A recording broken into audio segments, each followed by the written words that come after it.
আজ দুপুরের পর উত্তর বঙ্গোপসাগরে তৈরি হবে একটি ঘূর্ণাবর্ত। একই জায়গায় দাঁড়িয়ে শক্তি সঞ্চয়ের পর কাল 24শে জুলাই বৃহস্পতিবার সকালের পর গভীর নিম্নচাপ তৈরি হবে উত্তর বঙ্গোপসাগরে। আজ মোটামুটি বেলা 2টোর পর থেকে বিক্ষিপ্তভাবে ভারী বৃষ্টি শুরু হবে দক্ষিণবঙ্গের কিছু জেলায়।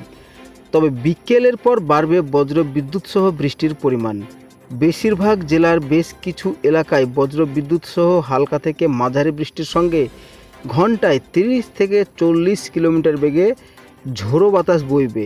তবে আজকে ভারী বৃষ্টির আশঙ্কা রয়েছে উপকূলবর্তী জেলাগুলোতে। তো সুপ্রিয় সুধী দর্শক, আজকে 23শে জুলাই বুধবার জানাবো আবহাওয়ার গুরুত্বপূর্ণ আপডেট। তবে তার আগে আপনি কোন জেলা থেকে ভিডিওটি দেখছেন অবশ্যই কমেন্ট সেকশনে আপনার জেলার নামটি লিখে দেন। এই ভিডিওতে আমরা জানবো আলিপুর আবহাওয়া দপ্তরের তরফ থেকে আগামী বেশ কয়েকদিনের আবহাওয়ার গুরুত্বপূর্ণ আপডেট। তো ইতিমধ্যে আমরা আবহাওয়া দপ্তরের তরফ থেকে স্পেশাল বুলেটিন 5 পেয়েছি। আজ হচ্ছে 23 তারিখ জুলাই মাসের 2025 সাল। তো দক্ষিণবঙ্গের সমস্ত জেলায় একটি বা দুটি জায়গায় হালকা থেকে মাঝারি বৃষ্টি বজ্রপাতের সম্ভাবনা রয়েছে। এর মধ্যে বজ্রবিদ্যুৎ সহ ও ঝোড়ো বাতাস ঘন্টায় 30 থেকে 40 কিলোমিটার বেগে বইবে। তার মধ্যে কিন্তু বজ্রপাতের সম্ভাবনা রয়েছে আজ। আগামীকাল 24/7/2025 ক্ষেত্রে দক্ষিণবঙ্গের সমস্ত জেলায় একটি বা দুটি স্থানে ভারী থেকে অতি ভারী বৃষ্টি হতে পারে। বেশিরভাগ জায়গায় হালকা থেকে মাঝারি বৃষ্টিপাত ও বজ্রপাতের সম্ভাবনা রয়েছে। সাথে ঘন্টায় 30 থেকে 40 কিলোমিটার বেগে দমকা বাতাস বইতে পারে এবং বজ্রপাতও হতে পারে। তবে দক্ষিণ 24 পরগনা, ঝাড়গ্রাম, পূর্ব মেদিনীপুর, পশ্চিম মেদিনীপুর, বাঁকুড়া, পুরুলিয়া জেলার একটি বা দুটি স্থানে ভারী থেকে অতি ভারী বৃষ্টিপাত হতে পারে। তাছাড়াও দক্ষিণবঙ্গের বাকি জেলাগুলোয় একটি বা দুটি জায়গায় বৃষ্টিপাত হওয়ার সম্ভাবনা রয়েছে খুব বেশি। 25 তারিখ দেখে নেব দক্ষিণবঙ্গের সমস্ত জেলায় বেশিরভাগ জায়গায় হালকা থেকে মাঝারি বৃষ্টিপাত ও বজ্রপাতের সম্ভাবনা রয়েছে।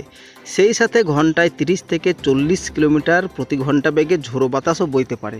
তার মধ্যে বজ্রপাতও হতে পারে বেশ কিছু অঞ্চলে। তবে পূর্ব মেদিনীপুর, পশ্চিম মেদিনীপুর, ঝাড়গ্রাম, পুরুলিয়া জেলার একটি বা দুটি জায়গায় ভারী থেকে অতি ভারী বৃষ্টিপাত হতে পারে। 26 তারিখের ক্ষেত্রে জানানো হয়েছে দক্ষিণবঙ্গের বেশিরভাগ জেলায় হালকা থেকে মাঝারি বৃষ্টি বজ্রপাতের সম্ভাবনা রয়েছে এবং পূর্ব পশ্চিম বর্ধমান, পুরুলিয়া, বাঁকুড়া, পূর্ব পশ্চিম মেদিনীপুর, ঝাড়গ্রাম, হাওড়া, হুগলি এবং দক্ষিণ 24 পরগনা জেলার একটি বা দুটি জায়গায় ভারী থেকে অতি ভারী বৃষ্টি হতে পারে। 28 তারিখের ক্ষেত্রে জানানো হয়েছে দক্ষিণবঙ্গের বেশিরভাগ জেলায় হালকা থেকে মাঝারি বৃষ্টি বজ্রবিদ্যুৎ সহ বৃষ্টিপাতের সম্ভাবনা রয়েছে। তবে দক্ষিণবঙ্গের দক্ষিণ 24 পরগনা ও পূর্ব পশ্চিম মেদিনীপুর জেলায় একটি বা দুটি স্থানে ভারী থেকে অতি ভারী বৃষ্টি হতে পারে। উত্তরবঙ্গের ক্ষেত্রে 23 তারিখ এবং 24 তারিখে উত্তরবঙ্গের বিভিন্ন জেলায় অনেক জায়গায় হালকা থেকে মাঝারি বৃষ্টিপাত ও বজ্রবিদ্যুৎ সহ বৃষ্টিপাতের সম্ভাবনা রয়েছে। 25 তারিখের ক্ষেত্রে দার্জিলিং, জলপাইগুড়ি, কোচবিহার, আলিপুরদুয়ার এই জেলার উত্তরবঙ্গের অন্যান্য জেলাগুলোতেও বেশিরভাগ হালকা বৃষ্টির সম্ভাবনা রয়েছে। সেই সাথে বজ্রপাতও হতে পারে। তবে উত্তরবঙ্গের দার্জিলিং, কালিম্পং, জলপাইগুড়ি, আলিপুরদুয়ার এই জেলাগুলোর দুটি বা একটি জায়গায় ভারী বৃষ্টি হতে পারে। 26 তারিখে উত্তরবঙ্গের অনেক জেলায় হালকা থেকে মাঝারি বৃষ্টিপাতের সম্ভাবনা রয়েছে এবং জলপাইগুড়ি, কালিম্পং, আলিপুরদুয়ার জেলার একটি বা দুটি জায়গায় ভারী বৃষ্টি হতে পারে। 27 তারিখের ক্ষেত্রে উত্তরবঙ্গের বেশিরভাগ জেলায় হালকা থেকে মাঝারি বজ্র বিদ্যুৎ সহ বৃষ্টিপাতের সম্ভাবনা রয়েছে। জলপাইগুড়ি, আলিপুরদুয়ার এর একটি বা দুটি জায়গায় ভারী বৃষ্টি হতে পারে। 28 তারিখের ক্ষেত্রেও সেম একই অবস্থা। উত্তরবঙ্গের বেশিরভাগ জেলায় হালকা থেকে মাঝারি বৃষ্টিপাতের সম্ভাবনা। তাছাড়া জলপাইগুড়ি, আলিপুরদুয়ার এই জেলাগুলোর একটি বা দুটি স্থানে ভারী বৃষ্টি। মৎস্যজীবীদের জন্য সতর্কবার্তা রয়েছে 24 তারিখের উত্তর মধ্য বঙ্গোপসাগর এবং পশ্চিমবঙ্গ, উড়িষ্যা উপকূল জেলার বরাবর এবং এর বাইরে ঝোড়ো হাওয়া বয়ে যাওয়ার সম্ভাবনা রয়েছে। যে বাতাসের গতিবেগ ঘন্টায় 35 থেকে 45 কিলোমিটার থেকেও 55 কিলোমিটার পর্যন্ত হতে পারে।